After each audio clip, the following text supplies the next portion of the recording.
The Detroit Pistons have shown that you don't need to spend a lot of money in a free agency to have the best offseason in the league.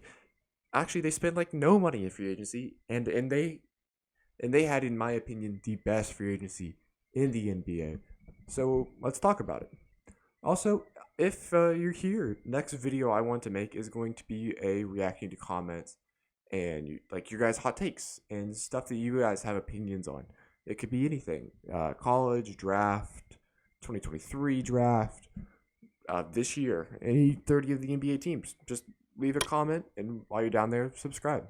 Like 98% of the people that watch my videos aren't subscribed, which kind of crazy. But anyway, the Detroit Pistons left the draft lottery with the 5th overall pick, and which was kind of disappointing because they were kind of hoping for 1 through 3. But they left with the 5th overall pick, and Twitter immediately thought, oh, okay, well, they're getting either Keegan Murray or like Shaden Sharp. They're getting Keegan Murray or Shaden Sharp, dry and cut, easy. But that's not how it went. And they ended up with Jaden Ivey at the 5th overall pick because Jaden Ivey didn't want to go to Sacramento and the whole shebang there. We're not going to talk about it. And not only did they leave with Jaden Ivey on draft night, they also left with Jalen Duran, who was the youngest player in the draft and was arguably the best center in the draft, depending on where you had Chet lined up, power forward or center. You could argue that all day. Personally, I think he's going to be a power forward in the league more than a center, but I digress. They left draft night with the 5th pick and left with 2 of the top 10 players in my eyes. That is how you draft, baby. And they got that by trading with the New York Knicks and really giving up nothing. The Knicks just wanted a salary dump, and the Pistons are like, hey, I'll take Alec Burks, Kemba Walker, and Nerlens Noel off your hands. You throw that first round pick in, and we're all square. So that's exactly what they did. The Knicks freed up money to sign Jalen Brunson in free agency. The Detroit Pistons got 2 really good role players and Jalen Duran. Once again, a top 10 pick in my eye. That's a pretty good offseason right there. Spending no money, getting 3 role players and 2 rookies that are top 10 rookies. That's how you have an offseason. The Detroit Pistons spent no money doing that. They actually, I guess they got money from like Nerlens Noel and Alec Burks contracts, but that doesn't matter. Next year, the Detroit Pistons can run a lineup of Cade Cunningham, Jaden Ivey, Saddiq Bey, Marvin Bagley, and Jalen Duran. That is a team. That is an NBA franchise right there. Like 4 to 5 years ago, they had Blake Griffin and Derrick Rose carrying them to an 8th seed just to lose by 50 points to Giannis and the Bucks. I mean, that's a turnaround right there. They upgraded their arguably 2 weakest positions with Killian Hayes running the shooting guard or the 2 guard, depending on where, if you think Cade Cunningham is a shooting guard. I've seen that argument on Twitter. Not going to get into it. And Isaiah Stewart at the center. And now Isaiah Stewart is a good NBA player, I think. I don't think he's a starting caliber center for a playoff team, which is what the Pistons hope to be in like 4 to 5 years. Don't think it's going to happen this year. I don't know about next year. But in the Knicks trade, they got Nerlens Noel, who is a very good and very reliable backup center. Now, I don't want him to start for my team, but I'm more than happy with him coming off the bench and giving me solid backup minutes of 18 to 20 a game. And Alec Burks is the same thing. I mean, Alec Burks was giving people buckets in New York and in Golden State and in Sacramento. What he does is get buckets.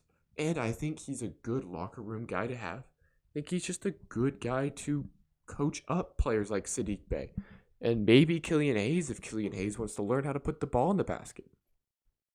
I mean, he averaged like 4 points last year on like 30% shooting. He was basically shooting as old as he was from the field, which is crazy. Insane. Just not a stat anyone wants to have. But they upgraded their 2 weakest positions, and they look good next year. And another thing that I love about the Detroit Pistons is that they will take players that other teams think are a bust. Like Josh Jackson. They took Josh Jackson in from Phoenix, he was drafted in Phoenix, just absolutely sucked. and they acquired him for nothing. And he was a really substantial and impactful role player for the Detroit Pistons. Now, he wasn't Kansas Josh Jackson or anything, but he was still really impactful, playing good defense. And he just signed a contract with the Raptors. If the Detroit Pistons don't give him that contract, he's probably out of the league. Josh Jackson is probably out of the league if the Detroit Pistons don't acquire him. And you could arguably say the same about Marvin Bagley, who now is one of the more exciting players to put alongside Cade Cunningham. Him and Cade Cunningham last year were one of the most fun and most impactful pick and roll and open court duos in the league. Now, if Marvin Bagley can stay healthy, that's a whole nother fight. But with Cade Cunningham, Marvin Bagley looked like a respectable and reliable power forward in the NBA. After being in Sacramento for like 3 to 4 years and doing absolutely nothing. Nada. Arguably the biggest bust in the past, I don't know, you could say like 6 years, because he was drafted over players like Shea, Luka, Trae Young, Jaren Jackson Jr. I mean, the list goes on and on. The 2018 draft was stacked. And when you look at Josh Jackson, the number 2 pick, it sticks out like a sore thumb. Wendell Carter. I mean, you could go all day with these picks. But the Detroit Pistons have also kept themselves in the running for Victor Wembanyama next year. Like I said, the Detroit Pistons, this wasn't a one-year rebuild for them. They still have a couple years until they're good. Now, Cade Cunningham, I think, will be an MVP candidate in like 4 to 5 years. But he's not going to be doing that next year. He's still young, and he still has room to grow. The same with Jaden Ivey. I don't know if Jaden Ivey has the MVP potential that Cade Cunningham does, but he has an extremely high ceiling, arguably the highest ceiling in the 2022 draft. And then, I mean, you can say the same about, I don't know if you can say the same about Jalen Duran, to be honest. But I really like Jalen Duran. I was really high on him. I think he was a top 10 pick, but I've been wrong about top 10 picks that were centers and went to Memphis. I'll say it. I love, and I still do, love James Wiseman in the Warriors system. I still love him. I think if he can stay healthy, you never know. But they've left themselves open next year to get a Victor Wembanyama, a Scoot Henderson, a Thompson twins, who I am in love with the Thompson twins. Oh, if you want to watch entertaining, ungodly athletes, watch OTE and watch the Thompson twins. The fastest can be and athletic as physically possible. And they're like 6'8". I'm 6'5". 3 inches. Like right there. Like 6'8". That's impressive. If they can get any of those players next year in the draft, if they can get lucky in the draft, you're looking at a potential dynasty in Detroit for the next like 10 years. Them and the Cavs and the Bucks are going to be battling it out in the next 10 years for the best team in the East. You can throw the Magic in there too, but I would like to see a little bit about Paula before I start saying all that. No, I want to wait for J Ivy too, but I digress. But they've also they have tradable contract. I mean, if you want to get off Alec Burks, a lot of teams would love to have an Alec Burks. Same goes for Nerlens Noel. And I'm sure you could find a team to take a flyer on Killian Hayes if you need to. They have tradable contracts. They can free up cap space if Luka Doncic comes into free agency or Trae Young or, someone like that.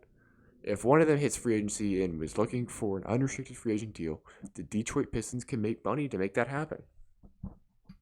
The Detroit Pistons, I'm in love with them. I'm in love with Cade Cunningham. The sky is the limit for the Detroit Pistons and Cade Cunningham. I mean, if you want to watch a 2022 point guard and you want to teach someone how to play the point guard position, go watch some Cade Cunningham. Go watch some Darius Garland. 2 of my favorite players in the league. But go watch some Cade Cunningham. I mean, it's a star in the making. Sadiq Bey is a pretty good running mate. And Jaden Ivey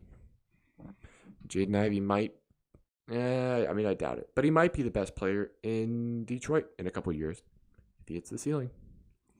Now, all this is super skeptical and super outlandish. because Jaden Ivey and Jalen Duran, the two main pieces of them having the best offseason in the league, haven't played NBA basketball yet. They looked really good in Summer League, but they haven't played NBA basketball yet. And NBA basketball is completely different from the Summer League. I mean, if you think Jaden Hardy's putting up 28 points a game in the NBA, even though he did that in one of the Summer League games, I have some land to sell you. But they project to be really good next to Cade Cunningham, who projects to be amazing. The Detroit Pistons are back, ladies and gentlemen, and they are a team to watch. Thank you for watching. I'll see you next time.